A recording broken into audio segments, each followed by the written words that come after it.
Yes,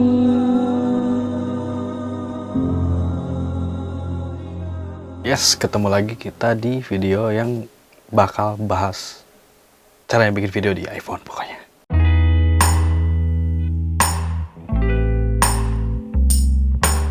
Jadi sebelumnya itu saya pernah upload video yang pakai HP iPhone 7 Plus, iPhone XR. Itu dua-duanya videonya durasi 1 menit. Nanti kalian bisa cek aja. Dari situ tuh banyak yang nanya, "Bang, ini aplikasinya apa? Terus cara pakainya gimana? Kenapa bisa kayak gini?" gitu. Sebetulnya itu agak tricky sih. Jadi kita emang nggak bisa ngandelin native kameranya si HP atau kamera bawaannya si HP. Kenapa kita nggak bisa pakai kamera bawaan untuk hasil yang seperti itu gitu? Karena di kamera bawaan itu kita nggak bisa ngatur bitrate. Jadi bitrate itu berpengaruh banget ke hasil gitu. Jadi semakin besar bitrate, jadi dia per detiknya berapa bitrate gitu, berapa Mbps lah mungkin. Nah itu ikut menentukan hasil akhirnya si video seperti apa gitu. Nah di sini saya pakai aplikasi namanya Filmic Pro. Kalian kalau di iPhone itu cari aja di App Store Filmic Pro, itu harganya sekitar 250.000. Nah kalau di Android juga sama segituan, 250.000-an, tapi ya banyak bug sih kalau di Android. Oh ya, jadi berhubung HP yang dulu iPhone 7 Plus dan iPhone XR udah dijual, jadi sekarang pakainya iPhone 12 Pro. Tapi ya dari segi fungsi ya sama aja gitu si aplikasinya. Mungkin yang ngebedain dari kemampuan low light-nya atau kemampuan autofocus-nya mungkin lebih cepat gitu pakai iPhone 12 Pro. Tapi harusnya sama aja sih. Nah, jadi di sini udah ada HP-nya, di sini pakai gimbal, ini DJI Osmo Mobile 3 Combo. Bisa dicek video sebelumnya ada yang bahas gimbal DJI Osmo Mobile 3 Combo ini. Jadi sebetulnya video dari iPhone itu udah stabil, cuman kalau misalkan kita pengen lebih cinematic, itu kalian emang enaknya pakai gimbal lagi gitu, jadi biar lebih leluasa movementnya. Kita mulai sekarang ya, kita buka dulu tar. Jadi kita hal yang perlu disiapkan pertama itu ya aplikasinya. Kita buka dulu App Store, kalau di iPhone, kalau di Android Google Play Store. Nanti disertakan juga linknya di deskripsi. Nah kita search aja Filmic Pro. Nah, ada ini di sini Filmic Pro. Seret. Yang aneh tuh dia ratingnya cuma 3,6, padahal tau lah lumayan bagus. Ya sekarang kita buka aja Filmicnya. Seret. Kita framing dulu biar bisa ngeliatin contoh fokusnya. Kalau di sini enak kan ya? Kita ikutin menu aja ya. Di sini ada resolution, frame rate, audio, device, preset. Ini di bagian atas. Di bagian tengahnya ada CMS, hardware, sync, community, first light. Lalu di bawahnya lagi ada stabilization, kamera, torch, guide, information. Nah di sini kita coba lihat dulu resolusinya ya. Set. Nah di sini ada beberapa resolusi. Jadi emang tergantung HP-nya juga kalau soal resolusi. Di sini berhubung iPhone 12 Pro dia bisa 4K 60 fps. Ini ada HD juga, ada HD 720, HD 1080. Di sini aku set ke 4K, jadi yang mentok lah, yang paling mentok, biar nanti di post production atau di pas editing bisa scaling. Scaling itu jadi kayak mau di zoom in atau di zoom banget gitu, kita crop itu masih harusnya aman gitu. Nah di atas ini ada rasionya nih, ada 16:9, ada 17:9, 3:2, ini ada 1:1. Kalau misalkan buat feed yang kotak itu kalian bisa langsung 1:1, tapi saran saya sih tetap di 16:9. Lalu ada kayak sini, ini sebutannya black bars atau cinescope. Nah seperti ini, kita pakai aja yang defaultnya 16:9. Nah untuk di bawahnya ini ada tulisan Filmic Extreme. Nah ini dia bitrate-nya. Jadi kalau lihat di beberapa website dia ada datanya gitu. Jadi seperti ini datanya. Jadi di sini bisa disimpulkan kalau yang settingan sekarang dipakai itu Filmic Extreme dengan resolusi 4K. Dia dalam 1 menit bisa 854 MB, yaitu lumayan gede sih karena 4K juga.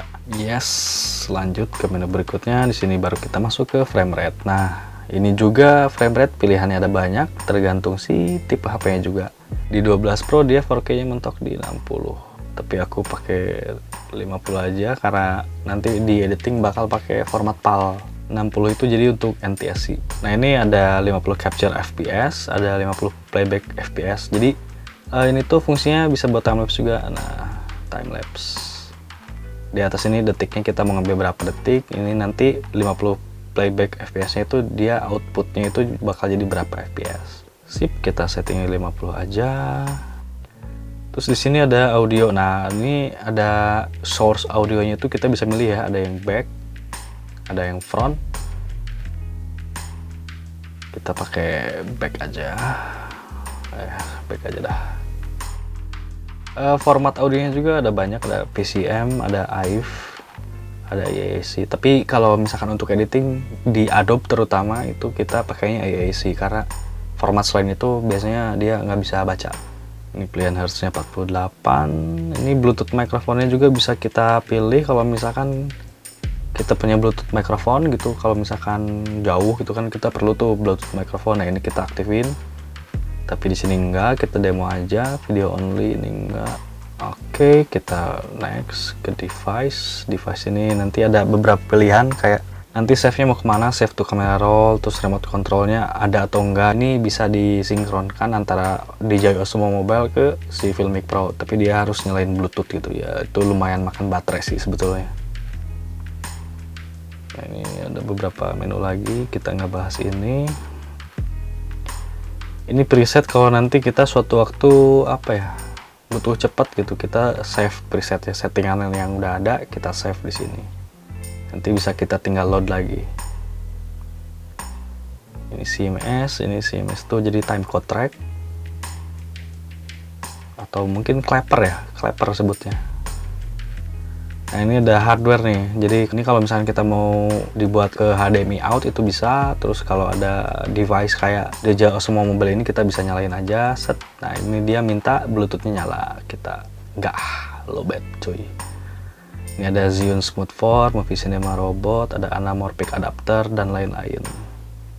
Terus di sini ada First Light. Ini First Light itu aplikasi tambahan ya, kita harus beli lagi itu. Harganya berapa? 130.000. Damn. Baik lagi ke Filmic Pro. Sampai mana tadi? Oh, stabilization ini untuk nonaktifin atau ngeaktifin si fitur stabilisasinya. Ya kita pakai aja stabilisasinya biar lebih smooth.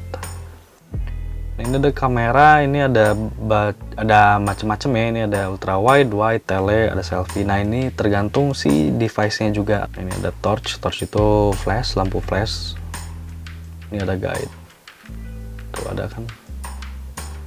Rule of third, kita pakai rule of third-nya. Oke, dari menu seperti itu kita mulai masuk ke settingan atau cara pakai si Filmic Pro buat ngambil gambarnya. Di sini kita bisa lihat audio bar. Ini audio bar kita bisa tinggal geser aja. Ada tuh yang putih kan, ada -5, di bawahnya ada garis putih. Kita geser aja. Ini untuk ngatur level audionya. Nah, terus untuk pengaturan berikutnya itu ada temperatur. Nah, temperatur ini ada di sini. Yang ada bola-bola merah, hijau, biru tuh RGB. Nah, di sini tuh ada 4 tuh, ada 4 pilihan. Ada satu ini kita bisa milih seperti Kelvin gitu kan. Nah, di bawahnya lagi ini berbayar, IDR 16.000.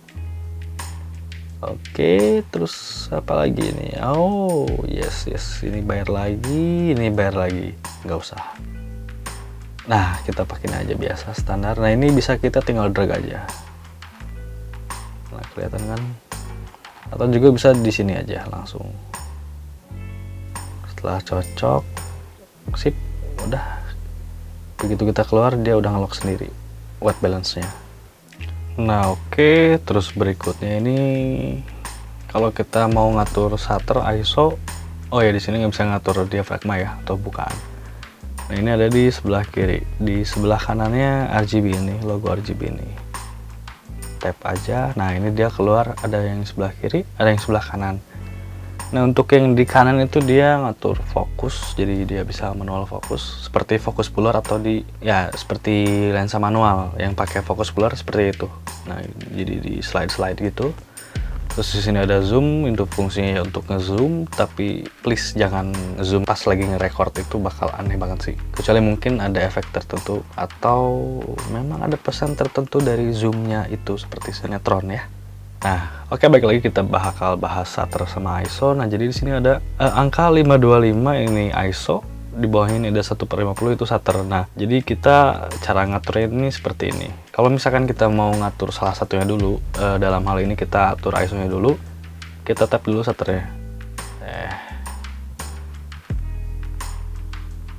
Jadi kita tap dulu shutternya. Nah, jadi dia kan merah seperti ini. Nah, terus tinggal kita geser-geser bagian sampingnya. Nah, ini low ISO bias, balik lagi aja, kita ganti. Nah, cukup seperti ini. Nah, kalau misalkan pengen yakin gitu ini kelok atau enggak, kita tinggal tap aja di layar. Nah, ini ada bulatan warna merah yang tengahnya bolong gitu. Nah, itu berarti dia exposure udah kelok, jadi kita aman. Nah, kalau kita mau balik lagi setting shutter, ini bisa seperti tadi ya. Jadi lock dulu ISO-nya, terus kita scroll lagi di sebelahnya ini nih, slidernya ini. Sip. Nah, di sini ada bentuk persegi warna merah. Terus ada lingkaran juga warna merah. Nah, untuk lingkaran kan kita tadi untuk exposure. Nah, untuk yang persegi ini dia untuk fokus. Nah, apa artinya merah? Artinya merah itu dia berarti clock. Jadi misalkan seperti yang persegi ini. Nah, ini persegi kan untuk fokus nih. Jadi dia kurang lebih seperti kalau di kamera itu atau di Sony, ya hampir semua kamera itu dia berarti selected focus. Jadi flexible spot focus. Jadi kita bisa drag aja buat fokusinnya. Misalkan kita misalkan kita fokusin ke botol liquid, nah dia fokus ke situ gitu. Nah, terus kalau kita geser ke magic mouse, dia fokus ke magic mouse seperti itu. Nah, kalau misalkan kita pengen ngelock fokus, jadi kita tinggal tap aja di si persegi ini sampai warnanya merah. Nah, seperti itu. Jadi kalau misalkan kita geser ke sini pun dia nggak berubah. Nah, kalau misalkan pengen kita lebih lebih simple lah, lebih simple itu jadi enaknya kalau seperti itu kan sebetulnya ribet, kecuali emang kita still atau pergerakan objeknya bisa diperkirakan gitu. Nah, kalau misalkan kita end gun seperti di jalan gitu, pengen ngambil video-video di jalan, kita bisa pakai yang autofocus di tengah aja. Ini seharusnya udah cukup sih untuk komposisi dasar yang enak. Oke, kita pakai yang center ini aja fokusnya. Terus kita untuk si exposure ini fungsinya sama kayak yang tadi persegi. Jadi hanya saja dia untuk mengatur exposure. Jadi dia kalau misalkan kita arahkan ke sini, dia nanti ganti exposure sesuai apa yang ada di bulatan ini. Kalau misalkan kita ke sini, dia seharusnya bakal nanti lebih terang lagi. Tapi untuk saat ini kita kunci karena males lagi ngatur di sebelah kiri sini. Oke. Di sini juga kita bisa ganti lensa langsung tanpa harus ke kamera sebelah sini. Ini untuk record. Nah, ini untuk ada kita histogram, jadi bisa lihat histogram. Kalau misalkan time code yang nggak berguna, kita lihat histogram aja. Exposure kita udah pas atau belum. Nah, seperti itu.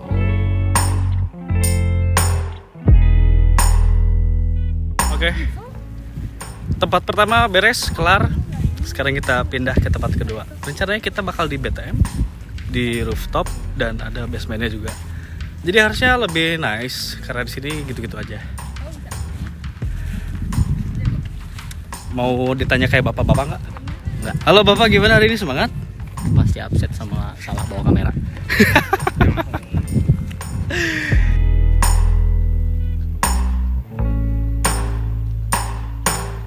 Rohnya gini-gini banget, Mak. Muka nah. Udah walau terawai ya. Bismillah.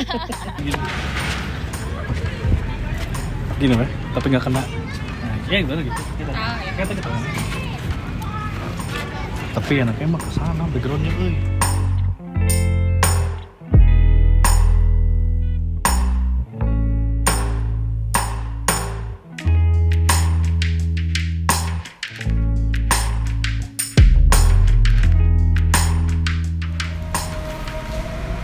Lihat sana aja nih, pelang-pelong.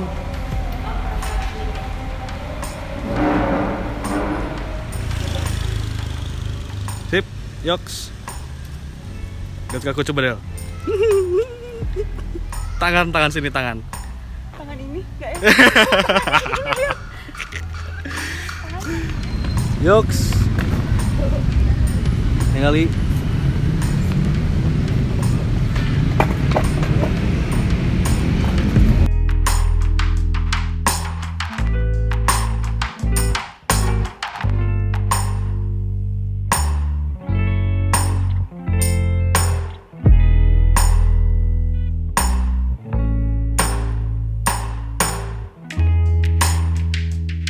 itu 2, yuk.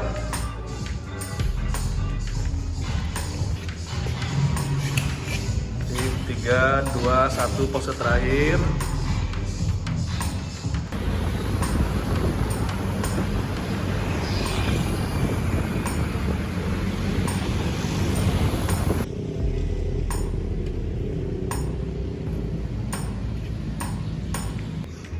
Ibu-ibu penjaga pepoyan.